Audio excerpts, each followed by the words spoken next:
Good morning. Good morning, coffee moaners. Lovely to have you here with us today. If you're new, welcome, and please hit the subscribe button and the notification bell, because we do put up an awful lot of content and you will miss some if you haven't hit the notification bell. And also it helps get these videos out to more people and to our regulars. Welcome. How are you? We all got through the weekend. Yep, just about. On that note, quite a bit of pre-recorded, edited stuff hasn't been landing because we have been otherwise engaged with all manner of, as you know, care issues and very stressful stuff going on off camera. So that will start to ramp up. I'm talking about things like home time, prefigured hells, how to stay married, all that kind of pre-recorded kind of stuff that you like. So that there's more of that to come. But yeah, it was a weird weekend. Can I be brutally honest? I hated this weekend. Yeah, me too. Absolutely hated it. It was a sort of bleh. I felt like that, and that was a consequence of sort of mental health. But I also just felt, everything felt. I don't know whether it was the march. I don't know whether it was just the weather. I think it was all of it. I think it's the march. I think it's the building, growing violence. I think, we've lived, every day with the genocide as well, and as we realize more and more that world leaders are just going to continue just doing whatever the hell they want. They don't even lie anymore. They just do it in full sight, and it's wearing us down. It's wearing us down. I kind of mentioned that this morning, because of course, we keep covering and will keep covering Gaza and the situation between Israel and the Palestinians forever, especially when it becomes a holiday destination. But even like with the relentlessness of kind of making sure one kind of, it sounds awful, but when you're an activist, an influencer, for want of a better expression, when you're trying to be part of a political attempt to, balance the narrative or correct the narrative or reveal the true narrative, there are times where you even have to reflect on, well, how do we try and get the message across to you guys, to new people, in a way that isn't just the humdrum meat grinder of the same story coming again and again, which everyone has. Everyone has everyone has a tipping point. Everyone has a moment that they get to and they just go, oh. And I think this weekend, I mean, it's partly helped by personal circumstance, but I just felt this weekend, I just ended like that. And then when you look up, I'll shut up in a minute. You look up and then you see Tommy Robinson, Elon Musk, and people pissing all over London. And you think, oh, fucking hell. Yeah. What a fucking shit show. I think that because when you look out, everything leaves us feeling vulnerable in a different way. Even if you look at, and I know I always talk about this, the price of groceries, our shopping bills are insane. The heating bills are crazy. Our elderlies are getting older. There's just like domestic life that everybody is. Everybody is taking hits financially. That is like is a lot of pressure. And then you look out, and it's really hard to see pinholes of light, of hope, but it is always there. It is always there. There are more good people than bad people. It's just the bad people are very, very fucking loud at the moment. And our resolve. And we've said to you many times on here, guys, we are so grateful. Many of you are already engaged in this sort of thing. We learn a lot from you. Many of you have come to it and have supported and have changed your views. And that's just so beautiful. And that makes us want to get up in the morning and carry on doing this. It's weird, isn't it? It really is. Yes. But so today there is a lot to talk about. The weekend was crazy. And there are lots and lots of really interesting questions around Charlie Kirk. I was just saying on Instagram, it's very easy to just say conspiracy theory and shut the world up, right? But I think if you're not screaming and shouting and just saying this is the only way and this is definitely what happens, if you're not there and you're just curious, isn't that just human to be curious and listen to some of the questions that are being asked and ruminate over them? So we're going to be doing that over time. And also we want to talk about the Emmys, because there was so many beautiful moments at the Emmys. I'm calling it the Night of the Wives rather than the Night of the Knives tonight. Oh, nice. And so we've got some really beautiful, heartwarming moments from the Emmys, and we've got a couple of funnies at the end. So come on this roller coaster with us. Yeah, do. And that's a lovely tease as to what's coming up. We've got lots of clips. I do want to share, I'm just seeing in the comments, both my brain when I come onto these lives is hewn in so many different directions. Getting the clips, staying across the stories, holding on to what my actual thoughts are, because that can get lost in the fucking debris of just pulling it all together. But also looking at what the kind of pulse is as we're talking. And what I can see coming through now is real relatability with a weariness. I can see a lot of you. Let's read some. I've never felt so strongly, Sarah D, about something going on in the world and understood the ins and outs like I have since watching this channel. Oh, thank you, Jane. I felt very vulnerable this weekend while walking my dog. As a man came toward me, completely innocent. I thought you could stab me. I've never thought like this before. Wow, Jane, that's hang on, so just one other thought. And interesting. Reese Roberts, you just mentioned, imagine coming across the EDL, if you're someone of colour. Awful. It's hard. Sorry, go on. I don't know if we told you that on Friday, somebody we know's daughter, who's 19 and mixed race, and works in a very well-known cinema chain in the West End. I can't remember if I said this on Friday.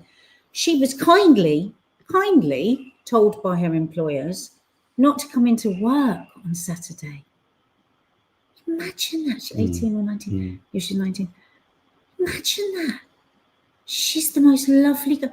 She is being told not to come into work on Saturday because it was dangerous because of the colour of her skin. That bleeds out to all of us. You know, I'm extra nervous. I am, you know, I'm half Arabic, but I pass off as a white, as a Spanish, as an Italian, I can pass off as anything, but I am known for speaking up and speaking out. And I'm going to say something really honest here. I actually feel a bit ashamed that I didn't go on the march, the anti-march on Saturday. And it was because I was actually scared. And that's not going to happen again. I'm not going to be scared again. I think I was a bit overwhelmed as well with Palestine and everything. And but we have to be across all of it. And a lot of people within the movement, the Palestine movement, were there, just like right there, and just, yeah. Well, from what I hear, I mean, likewise, I mean, we've also got a lot of stuff going on in the family, which has to be attended to on a minute-by-minute basis. You know, on Saturday, I know lots of people I'm in contact with who were there, various people who were caught in the kettling in. I see Abby Reed, you were also there caught in it. You know, we're going to talk about the march. Let's talk about the Unite the Kingdom March. I just want to pause for a second. I do want to read out comments of people that might have been there as well. Yeah. Really like your I do want to say this. Just going to the Unite the Kingdom March doesn't make you a bad person. I don't think that. You know, I think I said even in my kind of Instagram rant about Elon Musk's, you know, splurge of kind of, is it an incitement? Is he being ridiculous? Talking about violence? Is it insurrection? We'll talk about that in a minute. We've got lots of clips to demonstrate how the march on Saturday could very easily sit into that definition that all Palestinian marches have been described as hate marches. So we'll look at those clips. But I do want to say that it's important to acknowledge, and I know that lots of people in this community also have a sort of concern and a worry about the state of the nation, a sense of where the nation's going. Not everyone on that march was bad or not wrong. Everyone on I don't that agree march with them politically. Is stupid. Not everyone on that march is violent. Not everyone on that march is filled with hate. No. But unfortunately, that is what is mostly put out.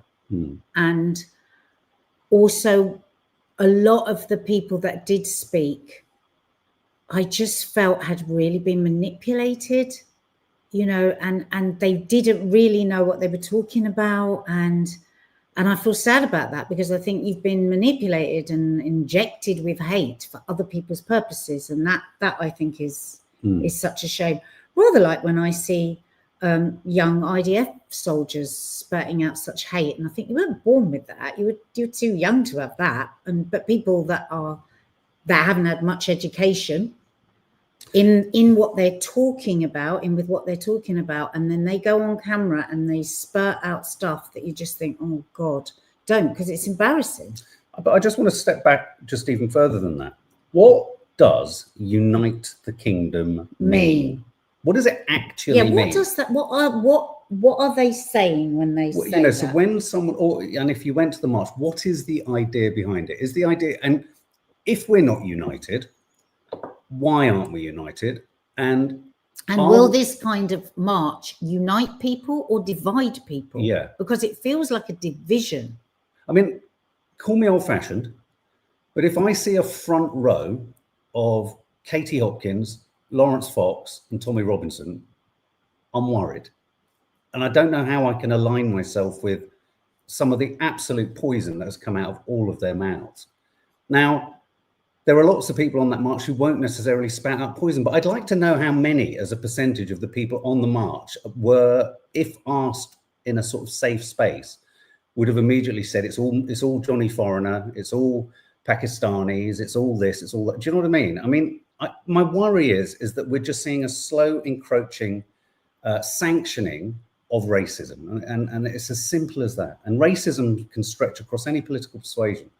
I'll never forget the day I've said it many times before, I was so depressed when I discovered that you could be a Labour Party member and be a racist. It's just that growing up, isn't it? I never really understood the two things. Yeah. I was like, really? How can you? If you're what I don't understand is when you're an oppressed part of society, and that can be class, economic, culture, race, religion, I don't understand how you cannot understand someone else being oppressed. Because it requires empathy. Goes back to what we talked about the other day. It requires you being able to step outside of your own immediate needs and relate to the needs or the kind of issues of someone. Do you know what I suppose? And also, I mean, I've said it before, I've never really quite understood why there isn't more cohesion between things like the Black Lives Matter movement and the Palestinian cause. I don't feel that there's an obvious sense of, look, we all share a common purpose. And I think what's happening here with the Unite the Kingdom march is a lot of disenfranchised, really angry and upset British people who are right to feel these things because they've been let down by successive governments. Yeah, and they've got politicians telling them to point at foreigners. Yeah, mismanagement of a huge amount of money. This country is incredibly wealthy when you look out at the rest of the world, and our money is not being spent well on education, on mental health services, on our hospitals, and just time and again to just hear from these people that this is just about immigrants it's just so wrong. Racism at the base. Heather Draper makes an interesting point. We just want a safe Britain. Okay, I hear that a lot, and I understand what you're saying. For me, Heather, I don't disagree with you. I think everyone wants a safe Britain. But can I just ask, in that statement, it's a little bit like saying, as a parent to your children, don't go into the world because you could get hit by a car. You can't have an entirely safe country. It's a little bit like Israel insisting that every one of their borders is so safe. Well, there's no other living human beings anywhere else. Precisely. You can't, and one person's safe is another person's kind of imprisonment. What about our friend's daughter who was told not to go into work because they couldn't guarantee her safety? A 19-year-old mixed race girl who's born here, whose mum and dad were born here.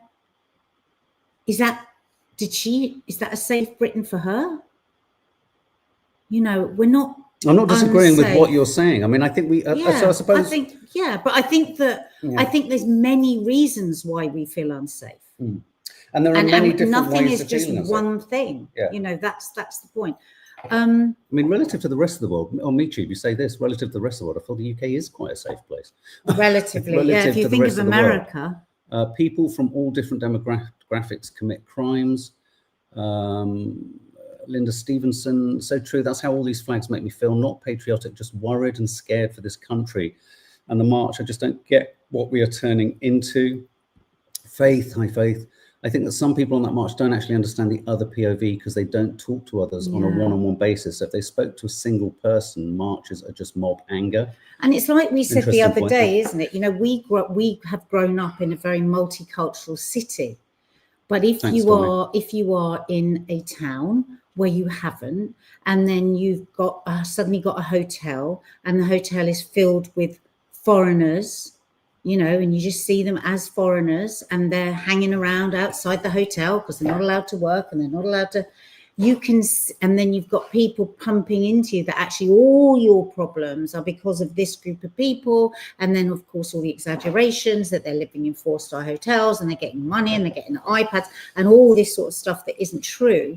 You can understand why people feel that they've got something to fight against, you know.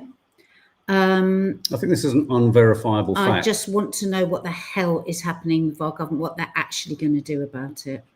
Maya claims, I can't verify this, Maya, around 30% of those people at the protests have been found to have prior convictions for domestic abuse. These are the numbers. I don't think it's that. Safety. I don't think it's that many. It's not that much. I think what you're talking about, because I've seen a lot about this, is it was the riots of those people arrested, wasn't it? I did actually save that much, but they can't know that. What I think about this march is, I think Unite the Kingdom is an opportunity. It's basically like a petri dish and a receptacle for all of the horrible germs that we all inhale and then breathe out on each other, which is basically fury, frustration, anger, disenfranchisement, unhappiness, a belief and a desire for something more. Is this really it? Is this what we're offered? And actually, as left-wing politics and maybe even, I don't know the details of what reform are going to actually do when they get in, if baked into any of these other kind of, you know, political persuasions is an idea of not blaming others, but actually blaming the uber rich, the corporations, and actually really sort of just re-skewing the way in which we look at where is the problem. I think one of the other issues is, and I say this many times, there is an existential problem with Western civilization. The system doesn't work anymore. The system simply doesn't sustain, forget migration. It doesn't even sustain the stories, the narratives, the myths of what living your life is in a post-war kind of world. The idea of your mortgage, the idea of retirement, the idea of, you know, all this kind of stuff. It's just, this stuff isn't working anymore. And that's not just because of migrants, but we have an overpopulation on the planet, and we have a diminishing. But the fact that it's not working is also causing a migrant problem, because the world is cracking up, of course, and we are going into other countries, and we're making other countries places of misery, and globalization and extreme wealth on one end and like poverty on the other. It's all tied in. Okay, I think we've gone to great lengths as a very much sort of, people would call we're lefty Islington progressives. I'm not a lefty Islington. Well, no, but listen, I think we've given a real air to the fact that there is a justification to grievances, but the target of those grievances is inaccurate. It's simple as that. It's inaccurate, and people are being manipulated. But on that note, let's have a look at some of the clips that, to me, suggest the media should have been reporting this as a hate march. Yes. The first, just on Saturday, the first thing that Dina read out to me, and it was from a Sky, I think it's Sky Instagram, just huge crowds here, a real family day out. Outrageous. Because we've been to many of the Palestinian marches. They are huge. They have huge turnouts. They are very, very family. I have never seen one bit of trouble there. And we've been called hate marches right from the very beginning. And all the news channels quoted the Suella Bravermans and all of that on this. So I was so upset with that on Saturday morning. I was just like, and I felt the tone was bigging it up. Actually, through the day. The tone was one of, look at the size of this. We should listen. That was the tone. We should take note. Well, I do think we should listen. Well, no, I think absolutely. We all need to listen. No one is disputing that. But why is the press not doing the same when much larger marches are happening over Palestine and other issues? Free speech is for everyone.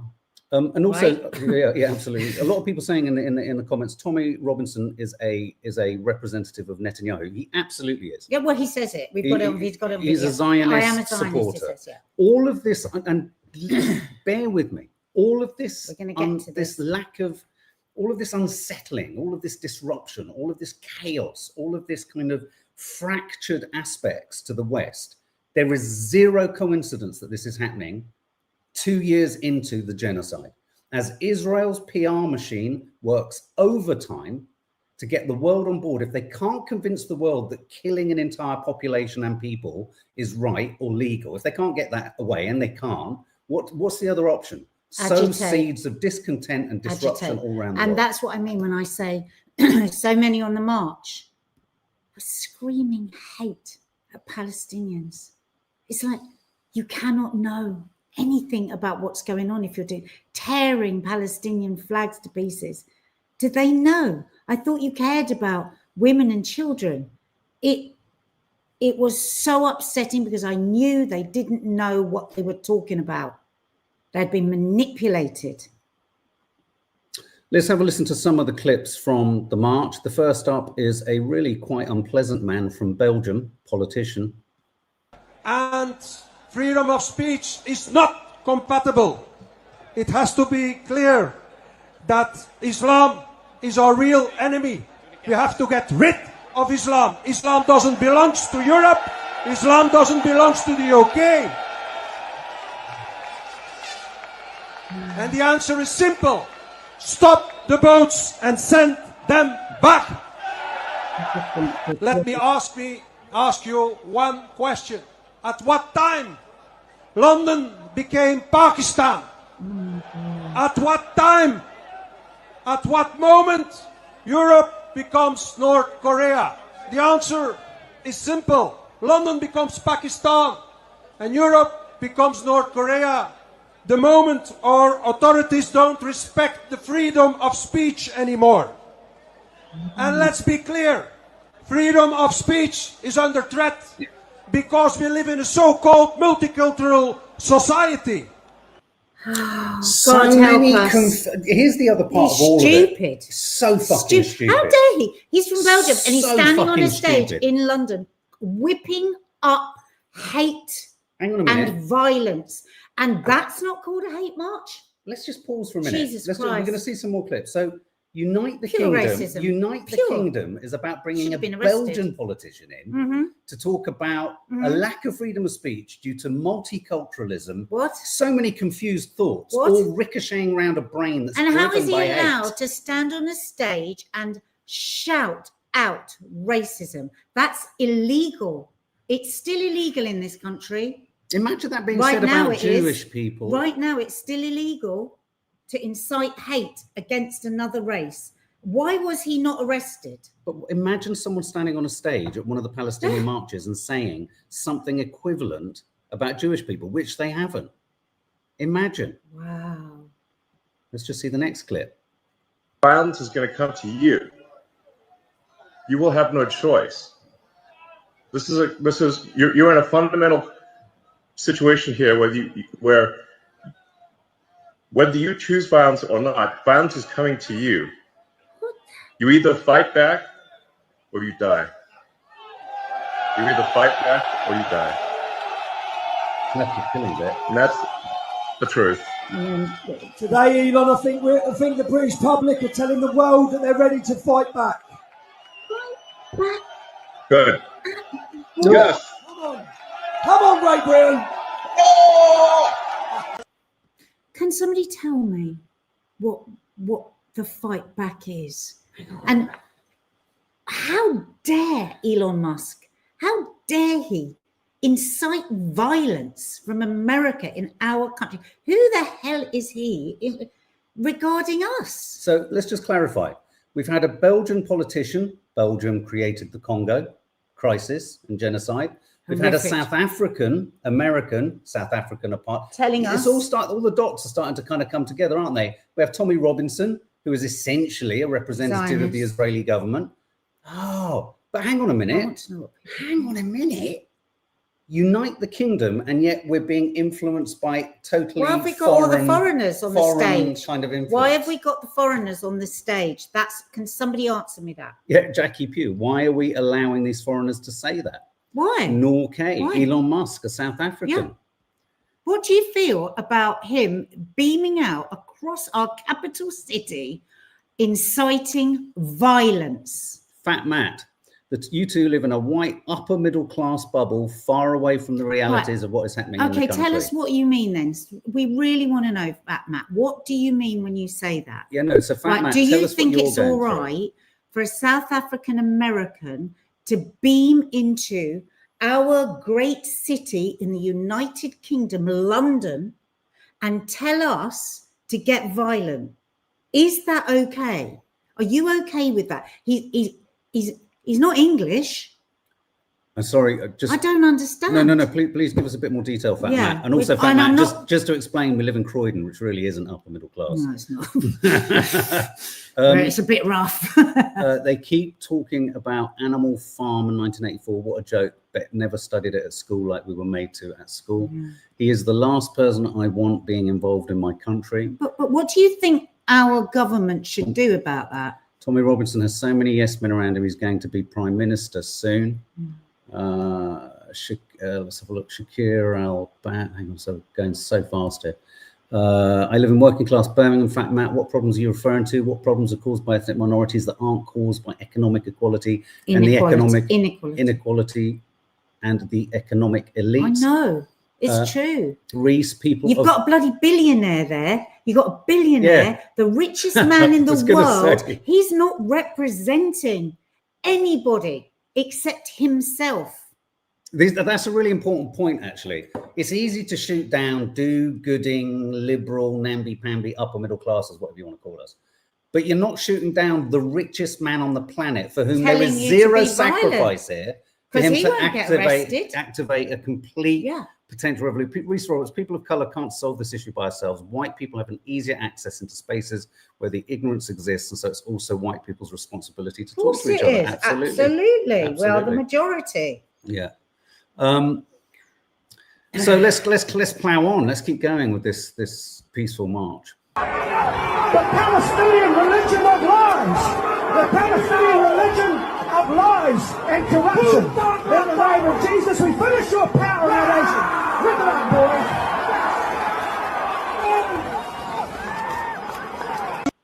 So the other bit I don't understand there again is a real conflation and confusion around foreigners. So they're utilizing a Maori war dance to tear a Palestinian flag, whilst many people in the audience are draped in Israeli flags. To a Palestinian flag. I don't understand. Do you know what? Yesterday, a 5-year-old boy on the operating table in Palestine who was having his leg amputated without anaesthetic died of a heart attack.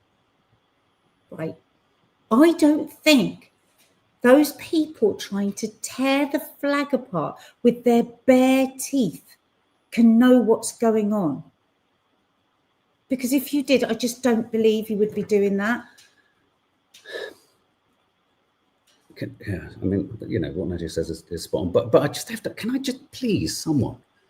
What is going on in these brains? There's both a real desire to lean on multiculturalism and an absolute hostility to it. Why the Maori dance? What was the Maori dance about?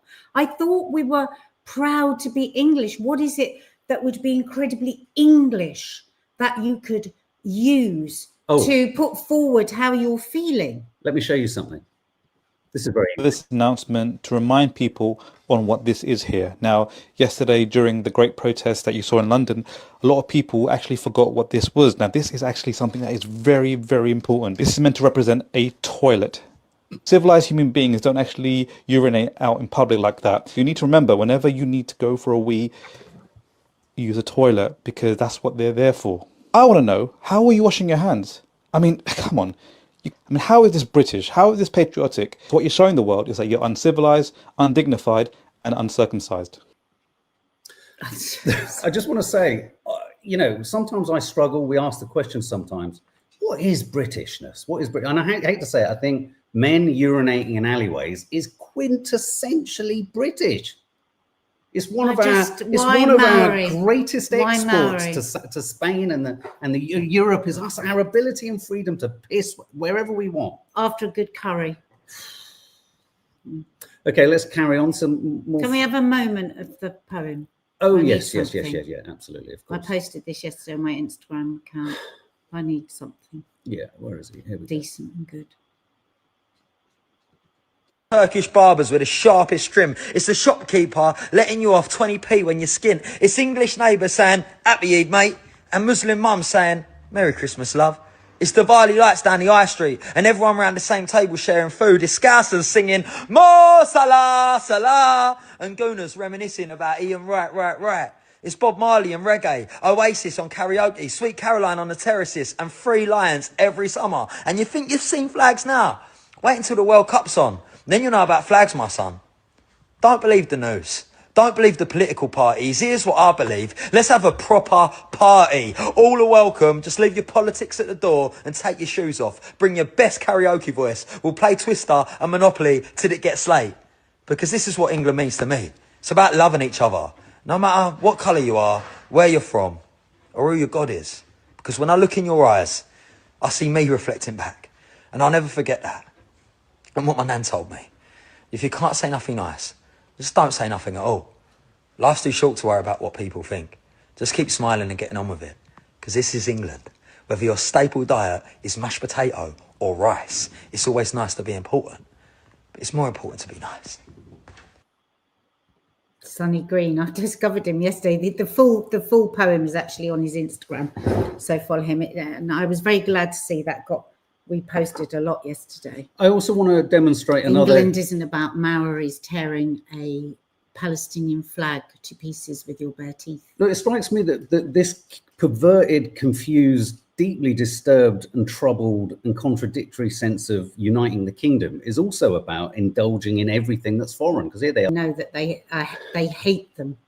Now listen, that just because, again, this isn't to say there aren't people on the march who are not racist. I go back to that quote that I used about Brexit.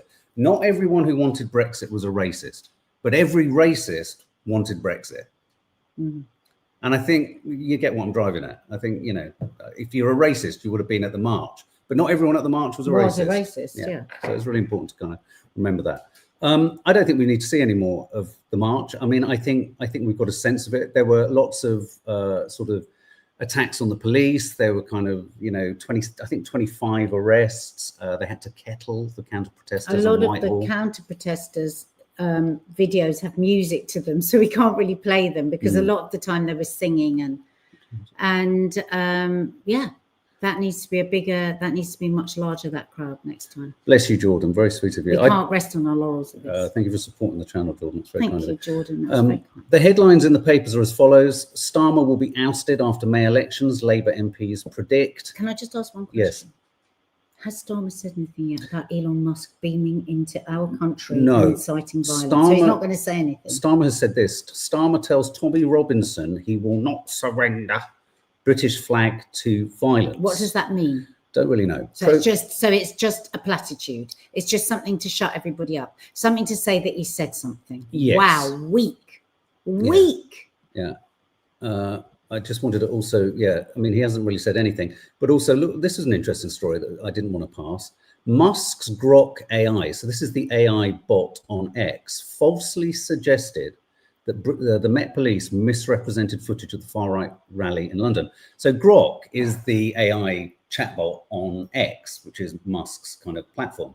It was Grok claimed that the Met Police used footage from the riots last year and passed it off as riots this year. The Met Police's social media team got on board, proved it, printed it, showed that it wasn't. So Grok lies. Just letting you know that in case anyone only gets their news from Grok.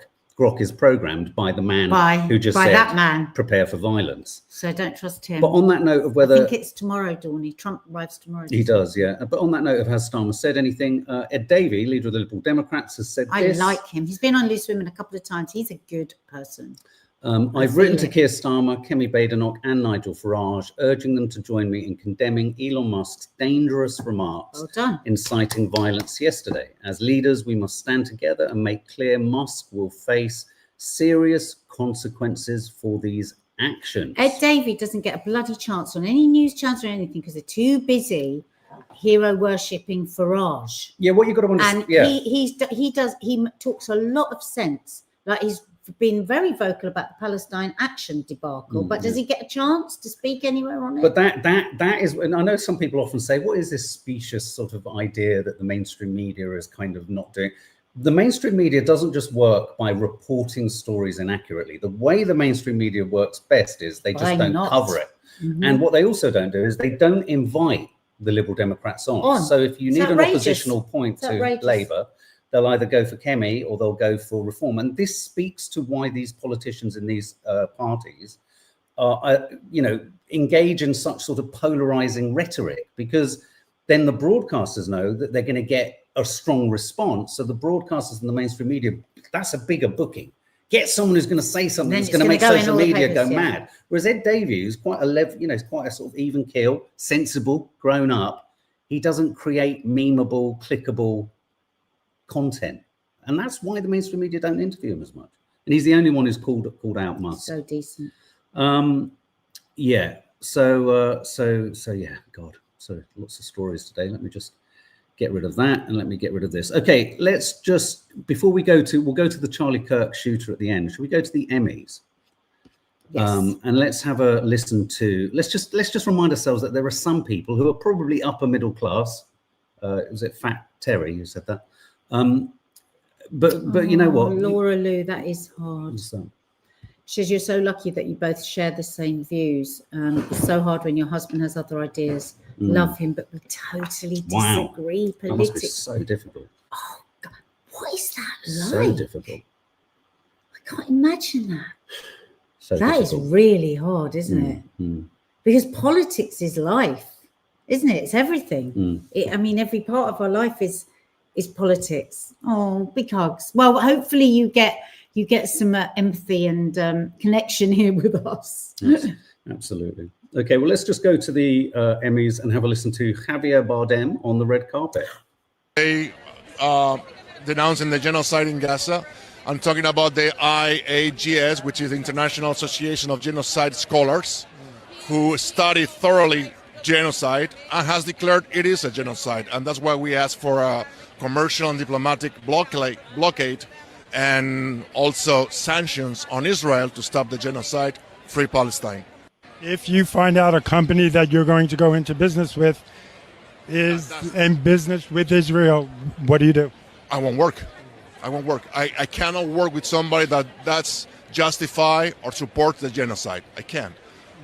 That's as simple as that. And we shouldn't be able to do that in this industry and in any other industry. Today in Madrid, in Spain, the cycle, La Vuelta, the bicycle tour, it was stopped by thousands and thousands and thousands of people on the streets marching, saying we can't allow the team of Israel being in this tour, so it's whitewashed. No, the world has changed, and what we are witnessing is a genocide, as I said in your show, in 4K alive on a daily basis. This has to stop. What has changed, and what we're Just want to show this clip. This is Hannah Einbinder. This is the woman who is the star of Hacks. If you haven't seen Hacks, you don't know what you're missing. We've binged all of the series. It's fantastic. And both of them are utterly brilliant. Just quickly, good ship lollipop. So it's okay to listen to this foreigner. It's not very nice, but not others. He's not promoting hate or killing, is he? He's talking about how awful something is. Yeah. He's not preaching division. We were talking about people from other countries coming here and inciting violence. So we had the Belgium guy who was stood on a stage in London telling us, whipping up hate, inciting violence. Then we had beamed in from America a South African richest man on the planet who does not give a shit about one single person on that march. He couldn't care less. Inciting violence, saying, you go and be violent, otherwise violence will come to you. Guess what? He's not going to be carted off by the police if he's violent. That's what we were talking about. People coming here and winding up people to incite violence. This man was in America being asked what he thought about the situation in Israel. And he was saying that he felt very strongly about it and that he would not work with anyone that was taking part and financing the genocide. Two completely different things. And also, Chip Lollipop, he is preaching. This guy's preaching peace, and the others aren't. Yeah, he wants, like the little boy who died on the operating table yesterday, just 5 years old, from a heart attack because he was having his legs sawn off without any anesthetic. He's talking about that. He wants that kind of thing that's been happening every single day for the last 2 years. He wants to be a part of trying to make that stop. So it's really, really different. It's really different. I'm sure you understand that. Really. Yeah. Okay, this is Hannah Einbinder from Hacks. Pay the difference. Sorry. Finally, I just want to say, finally, go Birds, fuck ICE, and free Palestine. Thank you. Hannah, I wanted to ask you, when you were up on stage, you talked about Palestine, and I know you signed a pledge too. Can you talk about that, please? Yeah.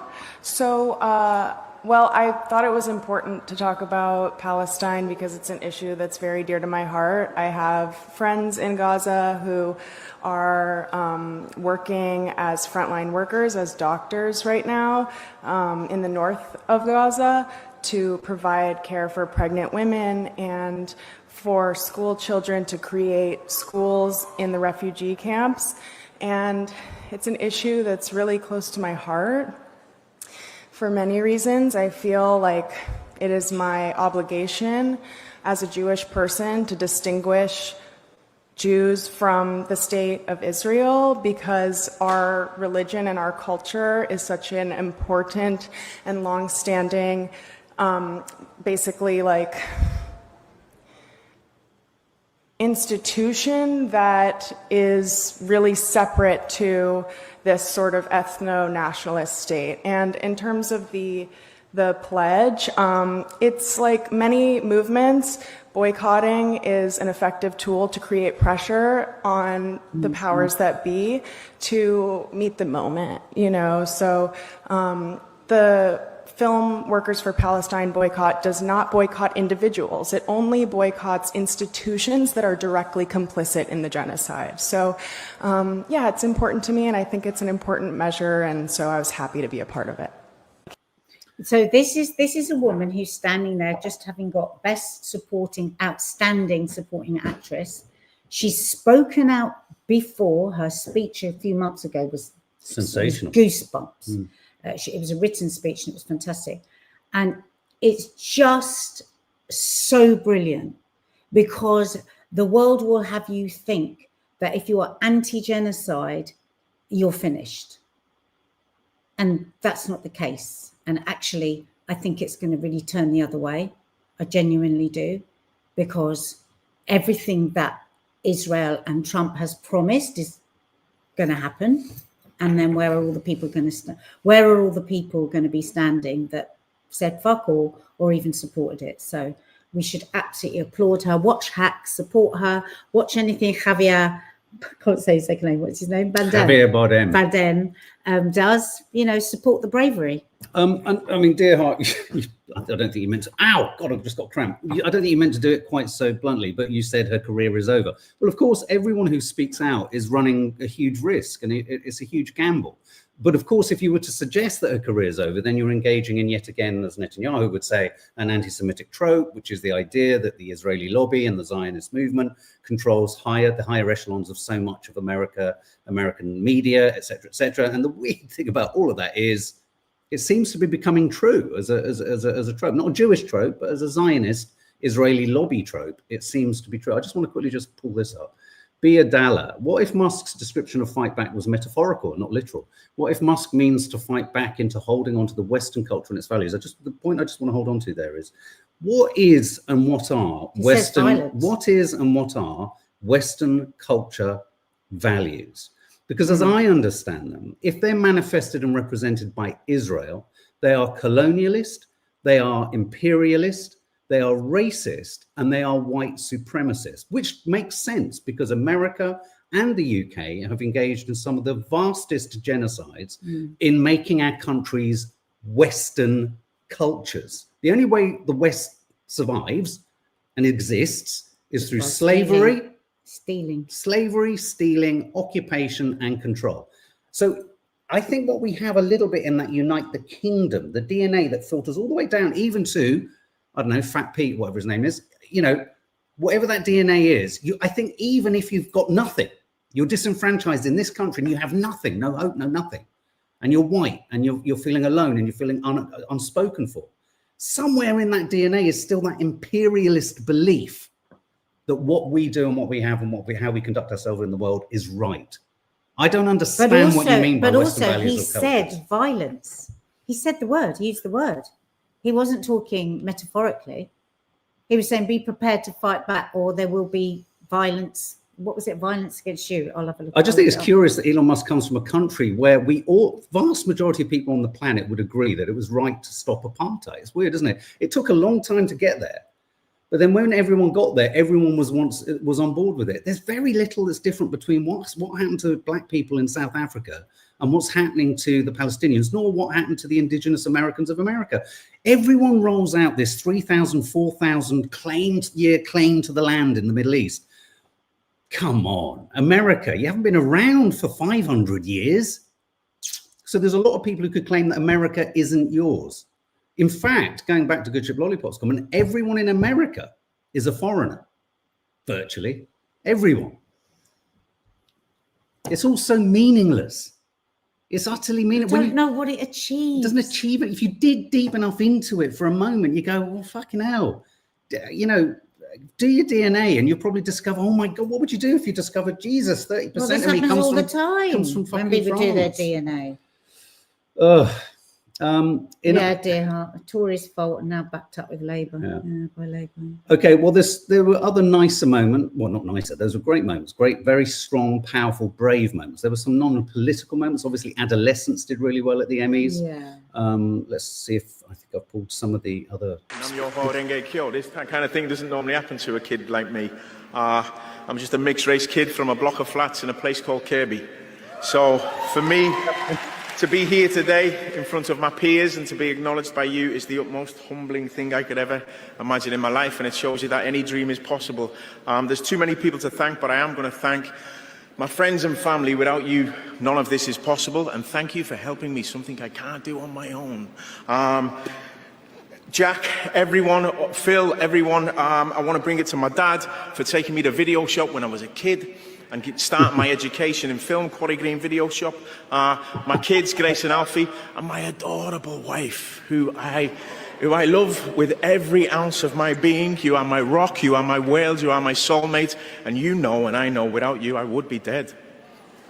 So, from the bottom of my heart, I love you with everything I have, and namaste everyone, thanks very much.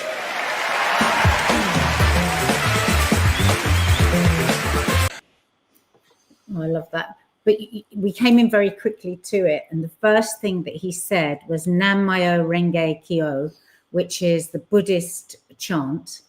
And Nam means devotion. Myo means mystic law, the fundamental truth or rhythm of life. Renge, lotus flower, symbol of cause and effect. The lotus blooms and seeds at the same time. And Kyo meaning the voice of the universe. Buddha's teaching, and then at the end he said namaste. There you go. I love that. There you go. I really love namaste. that. He started with the Buddhist chant, ended with a namaste, which I've just got to tell my funny joke about my friend that I've said lots of times.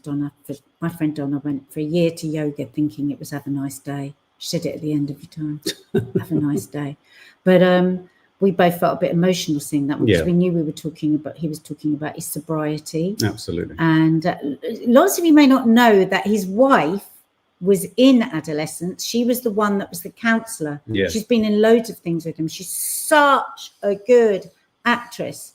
And yeah, for us, I think that was also about sobriety and all those other things as well. It really was. And he is and again, a mixed race kid from Liverpool. So what, would we have him chucked out as well? So is he, or can we be proud of him? Can we be proud of him? Is he part of Britain? Is that a British No, thing? he won't be, because he's mixed race. Oh. He's got to go.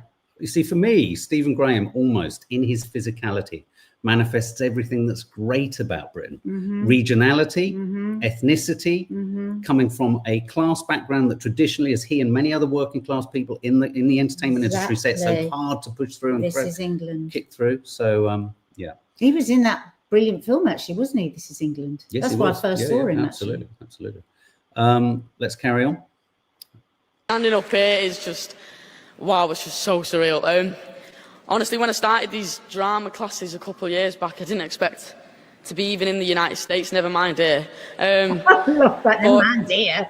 I think tonight proves that if you listen and you focus and you step out your comfort zone, you can achieve anything in life. Like I was nothing about 3 years ago. I'm here now. So I think if you listen and you focus and you just step out your comfort zone a little bit, who cares if you get embarrassed? You know, anything can be impossible. Oh, bless I love him. Bless him. And did you have the Seth Rogen one? I didn't. No, you had too many clips. He's too done many. amazingly this morning to get all. You don't know, like, if this was a TV show, you'd have 20 people working on Well, we this. certainly have at least a vision mixer. Yeah. Okay, well, we're going to step away from the Emmys. And How do you all feel about that? Yeah, isn't that wonderful? I mean, because we talked about Band of adolescence Brothers, at the time. yeah. Oh, Band of Brothers. I don't know if you're thinking. Isn't that the army one? Was he in that? Yeah. Yeah, he's wonderful. You were wearing nappies 3 years ago. Laugh out loud. Adolescence was absolutely brilliant, wasn't it? Feels like years. It does feel like years ago. That's such Absolutely a good years point. ago. It does. It feels like. And what an achievement! What an achievement from him. You know, I mean, literally, like he said 2 minutes ago, he wasn't anywhere. And huge success, huge success. Let's just move. I actually hate that he said I was nothing. You weren't nothing. No, I know. But absolutely. we know what he meant. We know what the sense of it was. Reese Roberts, let's give a shout out to Trammell Tillman from Severance won last night. First black man to win in that category. And boy, does he deserve it. He's in a series called Severance. He is so good. He's so good. Do check out the series, or do go and check out. He's also in the new Mission Impossible film. Okay, let's turn to Charlie Kirk. And Charlie Kirk's shooter. And, you know, as we were saying in the beginning, we don't want to just shut up now because whatever anyone says will be a conspiracy theory. We're just fascinated by the questions people are asking. We just want to keep on having a look. Keep asking. I just want to ask everyone here. Obviously, we covered it when it happened on Friday. We were going to do a lot more content over the weekend, but we just needed a break. What are your thoughts? The New York Times is reporting that Tyler Robinson, who has been arrested, is and this is all we've heard, is refusing to cooperate with the authorities. And what they also say is he as yet has not admitted to the shooting. Do we know if he said anything? Is he doing the total science? Just got to get some more. Doing the total Excuse science. me, guys. I just need to get some more. And there are lots and lots of clips doing the rounds of focusing in on. We looked at some of the veracity or suggestions around some of those clips, I think on Friday, around who were the guys standing behind Charlie Kirk, to the left of him, was there a guy in the crowd behind him? All I'm going to say is just some of the, usually one's first impressions, if you reach back to them, they can often be accurate. I don't know about anyone else. The first thing I said or felt when I saw the footage, and we've not shown it and we're not going to, the awfully troubling footage of the blood that kind of came from his neck upon being shot, I immediately said to Nadia, that looks like an exit wound. Did anyone else feel that? There was something about the physicality, and then whenever I look at the map and they tell us where the shooter was and they do the lines, it doesn't match up with where the bullet hole appeared, nor which side the blood poured from. And anyway, it's all of that. A couple of other things that are curious. Why has there not been an autopsy? Given that we've heard so much about the alleged bullets that were found around the shooting venue and the gun that was allegedly found in the woods, why has no analysis or detail been given? Hang on, been given on the bullet that actually entered him? I think we should just go bit by bit. First of all, when you say why hasn't there been an autopsy, how do we know that? Do you mean why haven't they told us? No, I'm genuinely asking. No, I presume there's been an autopsy, but why have we heard nothing? Why did we not get, as you do with so many high-profile cases like this, why did we not get any press conference or statement from a surgeon, from emergency services? Why was there no declaration? This soon, though. I mean, I'm genuinely asking because I don't know. An autopsy being, where did the bullet go in? How did the bullet enter? Anything notable about the bullet? Right. Okay. Because a lot has been made about the bullets they found, inscriptions. Yeah. And we're going to show you a clip by a guy from America who's very American, and I've got zero understanding of what his political kind of alliances are.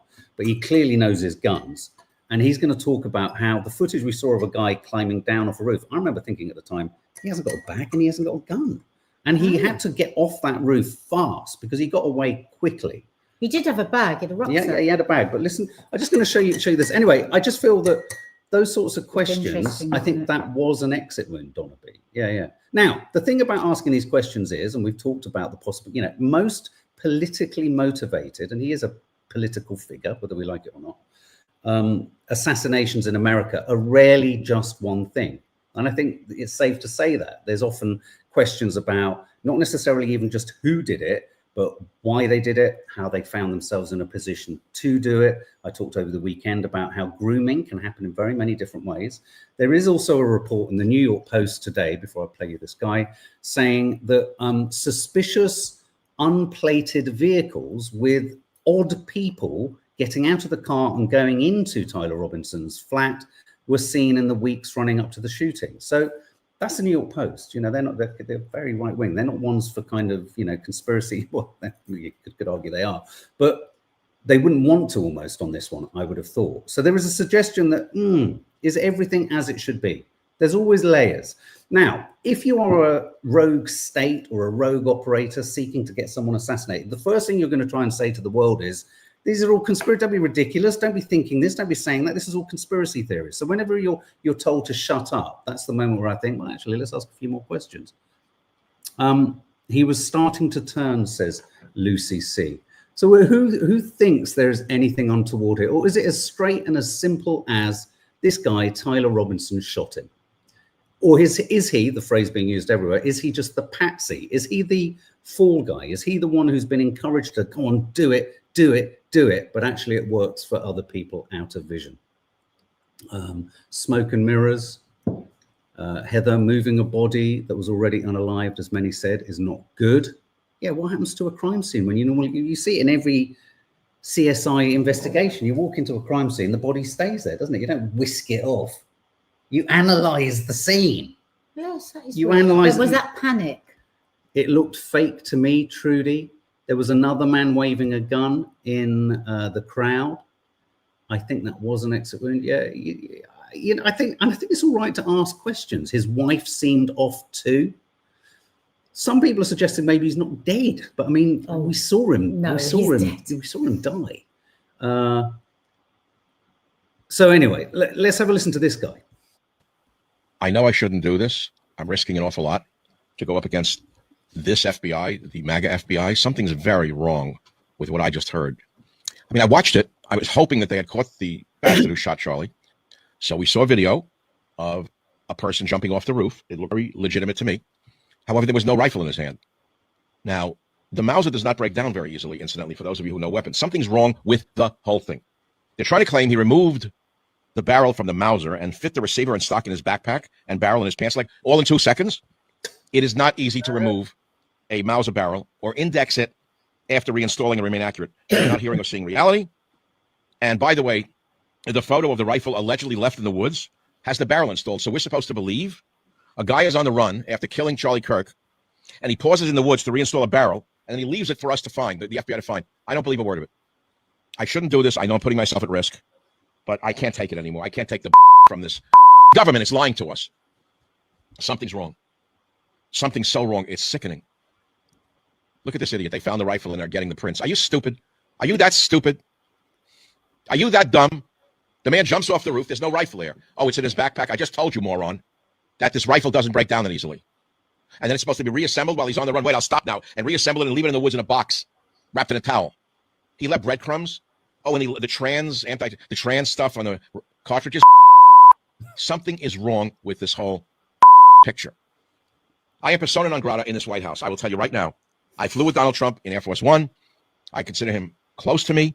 I have not been able to get near him since this administration took hold. They have thrown me out. They've castigated, thrown me in the desert. They don't want me near them. They don't want real truth tellers near them. Sean Hannity immediately, that pimp scumbag, goes on the air and repeats the government lie, that lousy son of a How the does Sean Hannity live with himself? Well, we just prove, and he had to, Sean, you know what? Kept animal. You're like a kept in a Sean Hannity, you've always been a brothel. You have hit a new low, Hannity, and something's wrong. Somebody killed this young guy, and everyone is asking who done it, and we're supposed to believe they think we're this stupid? So Kash Patel is there, he doesn't say a word, and Donald Trump's in the Yankee Stadium? What the hell is going on here? I'm just an American citizen who's been in the business of observing since I'm 18 years old, and I don't buy one word of this narrative. Not one word. I mean, I'm sorry. Neither do I. That is very interesting, isn't it? He's because we don't know anything about guns, but he clearly does. And if he's saying you cannot break down that gun and then reassemble it whilst on the run.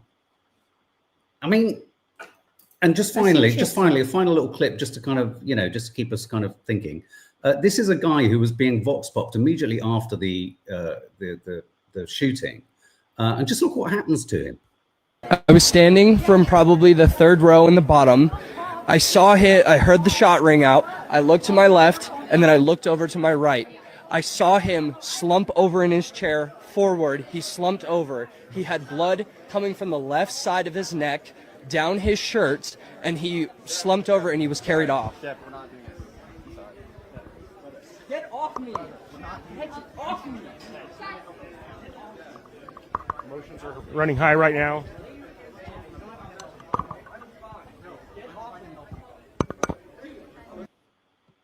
So why and who were those people stopping him from telling really a version of events that we all saw? There are many, many questions. There are many, many questions.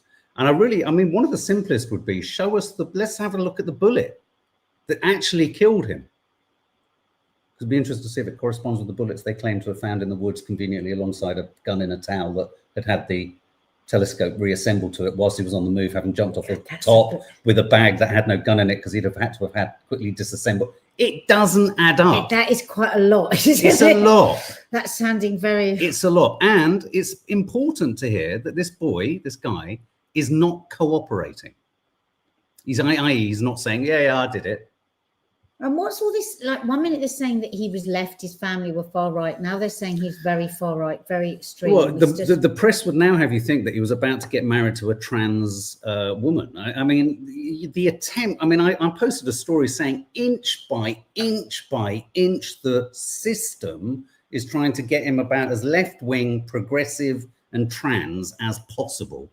What about the governor of Utah? God, who actually said the quiet bit out loud. He goes, I've spent the last 33 hours hoping and praying it was somebody from a different country. I did not want it to be one of us. I mean, it was like, I thought that was a joke. I thought it was a wind up. Yes, How could he say that out loud? Dear heart, he's a trans furry, apparently. So that's another story. He's into furriness.